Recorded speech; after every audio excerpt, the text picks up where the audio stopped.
Coming up on Good Morning Texas. The Battle of the Budgets, No recipe, no problem. and the first GMTX morning movie madness. All this and more coming up on Good Morning Texas.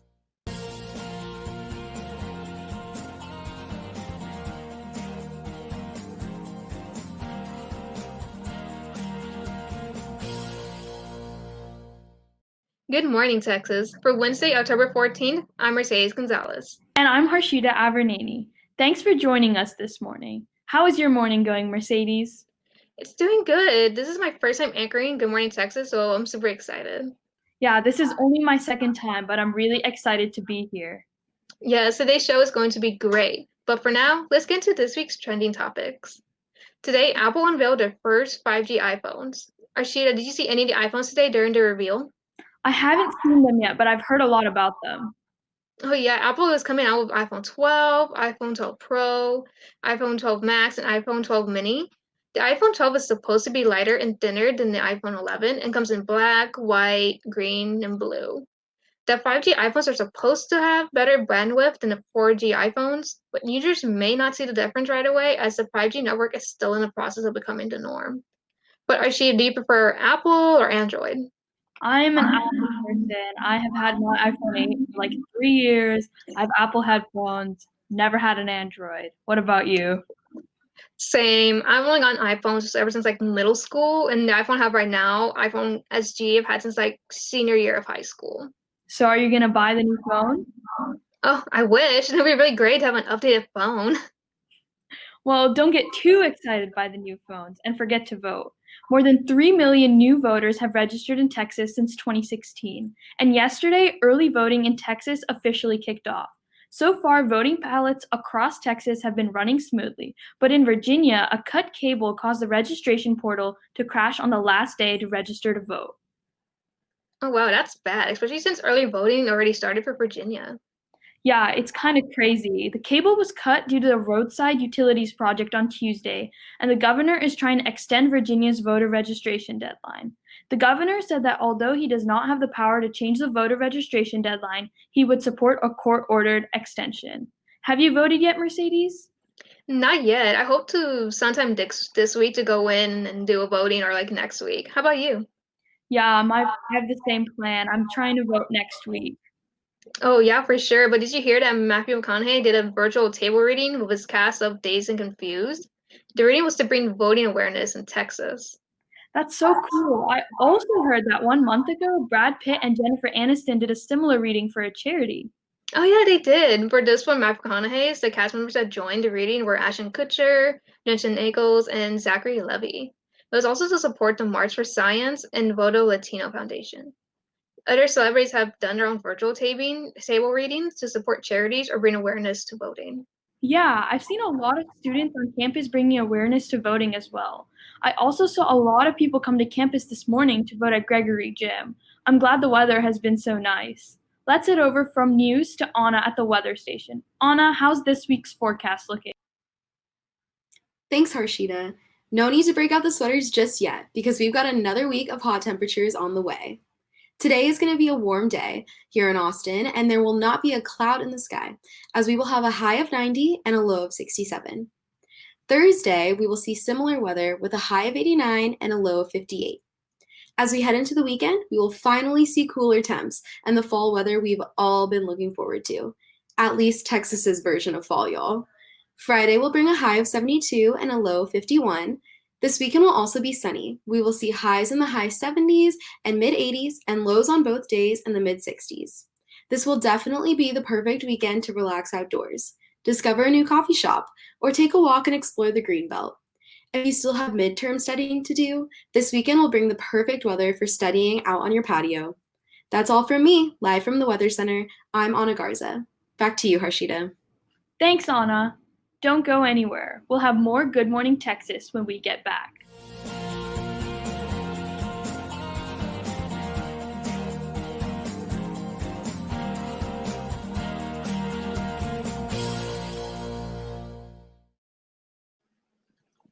Retail therapy is a good method of de-stressing from school, but it's definitely not the best thing for your wallet, especially as a college student. So our Cindy Tasman and Stephanie Milena challenge each other to see who can budget the best. Hey guys, I'm Sydney with Good Morning Texas, and this week I am going to be doing another challenge video. I am going to be tracking my finances every day for a week to see how much I spend in a typical week in college. So it's currently Monday, October 5th, and I just made my first purchase of the day. I ordered dinner because I haven't gone grocery shopping yet, so I just spent about 20 bucks ordering Thai food from DoorDash.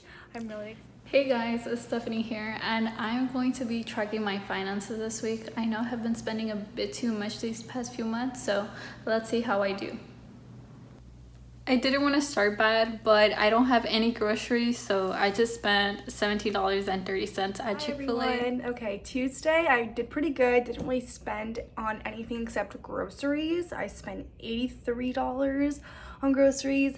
That's kind of more than I would usually spend. I had to get some cleaning stuff and stuff like that, so not just food. But yeah, Tuesday, $83 on groceries. That'll probably last me into next week. Just came back from the grocery store and I spent $30.73. Hey guys, Thursday night, and all I spent today was $8 for Ben & Jerry's. I really wanted Ben & Jerry's ice cream, so I went to Target and they had a deal 2 for $8. Okay, Sunday update. I just got back from having coffee with a friend at Lucky Lab, and I did treat her because she was helping me out with an assignment, so it was around $11.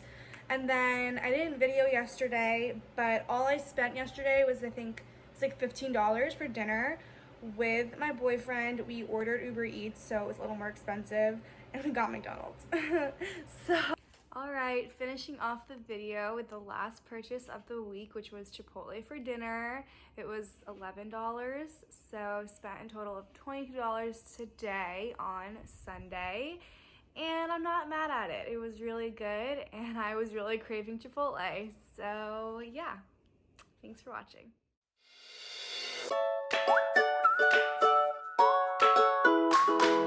If you didn't know, today is National Dessert Day. So to sweeten up the show, our very own Joseph Stewart decided to bake a cake. But there's a catch. Let's check it out.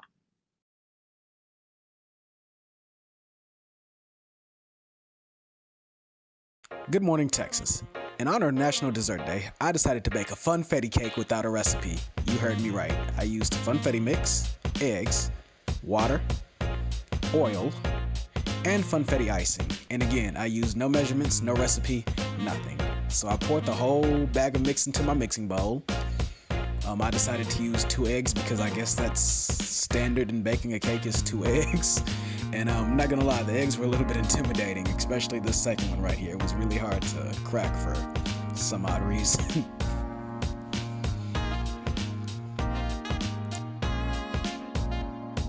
After I finally got it to crack, I stirred my eggs into a nice little egg mixture, and then I poured them in. Then I added an unknown amount of water.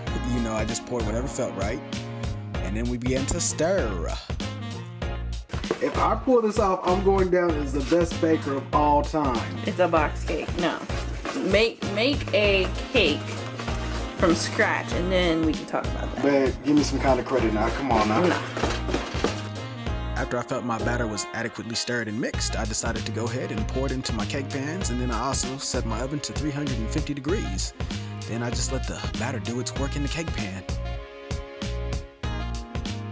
Then, using my precise Joseph measurements, I put them in the oven and we let them bake for an undisclosed amount of time. Then I poured them out, let them cool, and began to ice them. And the finished product looked pretty good, as you can tell.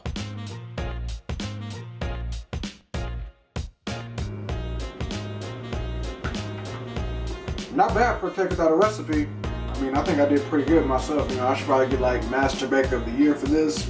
But yeah, not bad. But for Good Morning Texas, I'm Joseph Stewart.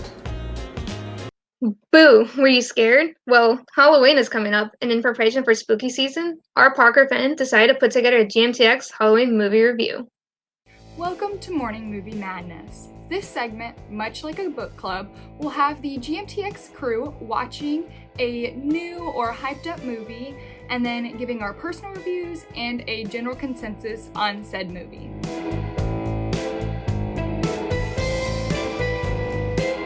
The movie we will be watching this week is the newly released Hubie Halloween on Netflix. This Adam Sandler produced movie takes place in Salem, Massachusetts on October 31st, a pretty classic Halloween setup. It follows Hubie, the town's eccentric community volunteer and the subject of all the townspeople's pranks, as he finds himself in the midst of a real investigation for a real murder.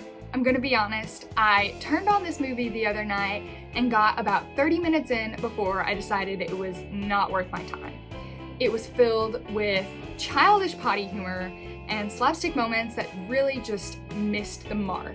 I'd give this movie 1.5 out of 5 hook'ems.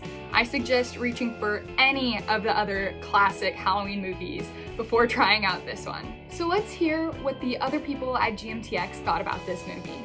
I give this movie 3 out of 5 Longhorns because I like the funny one-liners that are in the movie, and I also just think the movie's funny in general.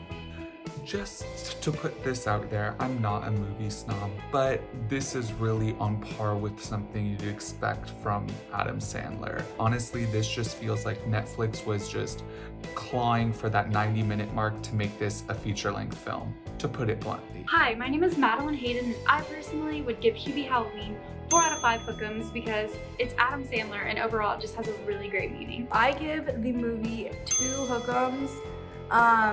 It was pretty good. I laughed. It was stupid. It was a fun Halloween movie, but it was just not my cup of tea. So I think that sums up basically everybody's thoughts on the movie. Thank you for joining us on Morning Movie Madness. I'm Parker Fenton, and we will see you next time. Don't go anywhere. We'll have more Good Morning Texas after the break.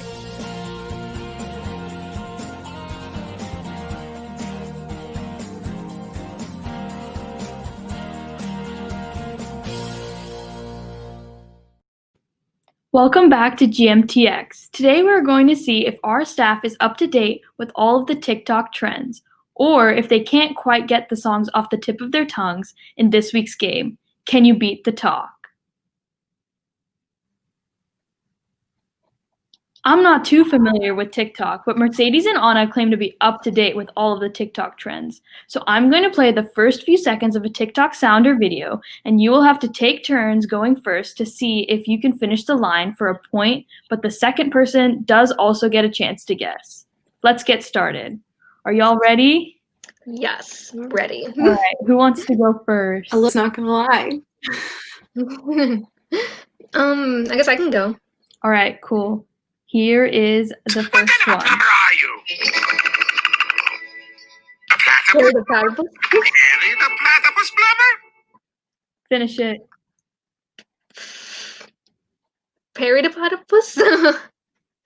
And that's my answer. All right, Anna, you want to also chime in? I don't even know if I could guess that one. I feel like a fraud. All right, let's finish it. Yep, so Mercedes got that one. Nice. Hey, Phineas and Ferb hasn't been on for a while, guys. Cut me some I love that show, though. You gotta keep that in mind. All right, here is the second one. And he's here to do some business with. Oh my god, I've definitely heard this one before. Hang on. Oh.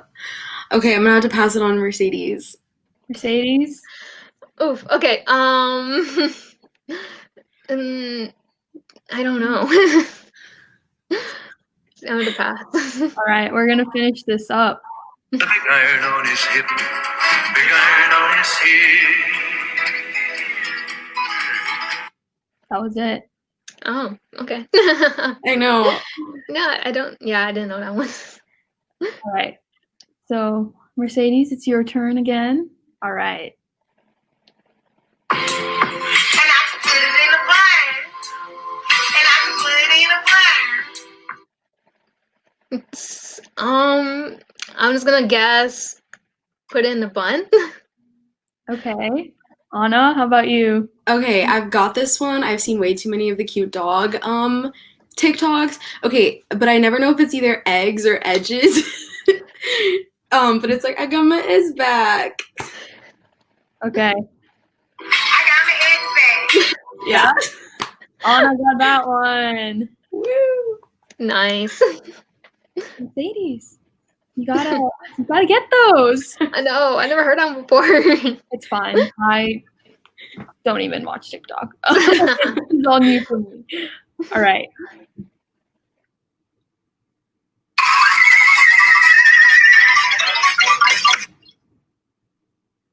I don't think I've heard that one. Okay, wait, let me guess something. It sounds sciencey, so I'm gonna guess like Bill Nye the Science Guy. Okay. Mercedes, how about you? My guess is spooky, spooky skeletons reading down the fun, something like that. I know spooky, spooky skeletons is next. You're right. All right, let's finish it up.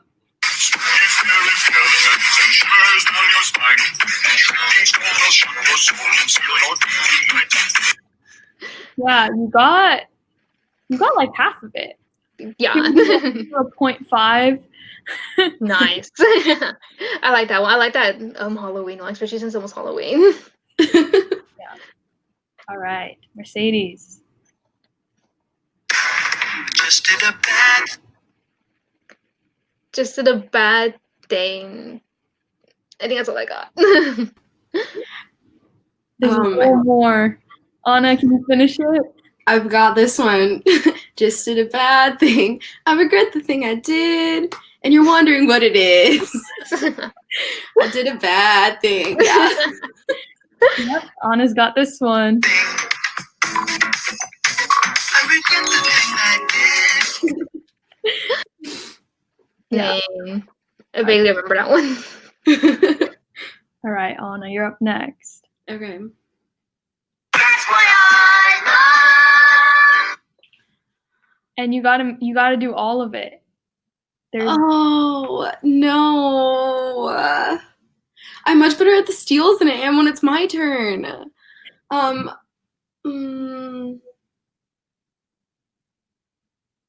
what I love. Yeah, no, pass. Is it fuck Leslie Crunch? And it's like top of the morning to you, and then I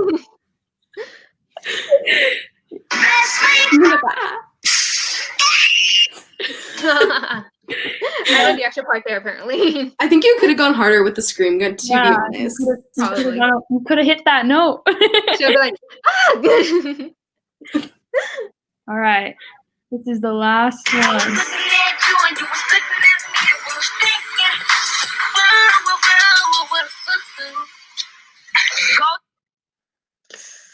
I don't think I know that one. Because I'm gonna pass. Anna? Yeah, that's an older one. I only remember the I don't remember the words that come after it. All right. Do y'all both concede? Yes. Yes. The market. Go to market. You were so close. So Mercedes won that one by 0.5. Nice. Well, that was so much fun, but that's a wrap. So don't go anywhere, and we'll have more Good Morning Texas after the break.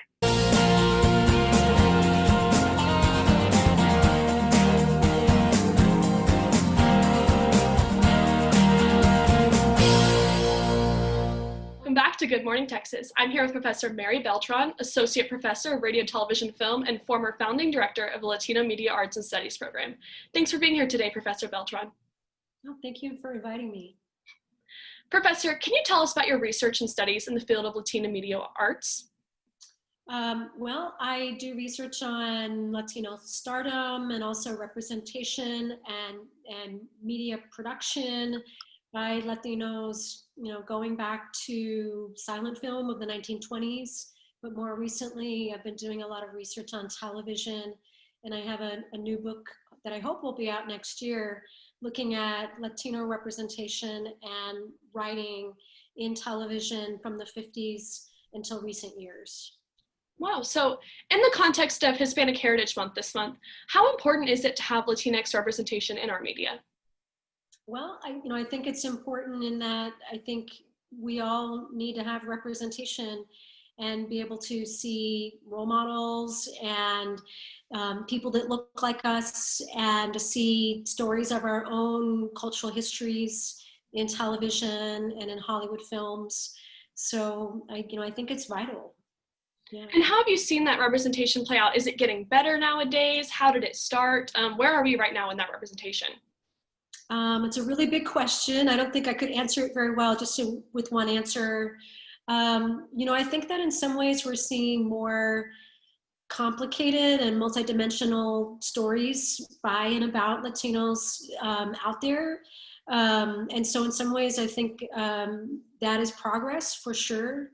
At the same time, we still don't see a lot of those stories. And so if we were to do a numbers game and count the percentages of characters that are Latinx, we're in that way, Latinos are dramatically underrepresented still. And in terms of, Latino writers and producers and executives, the numbers are still really very small, and we have a long ways that we need to grow when we just look at that and employment and like whose stories are actually getting told.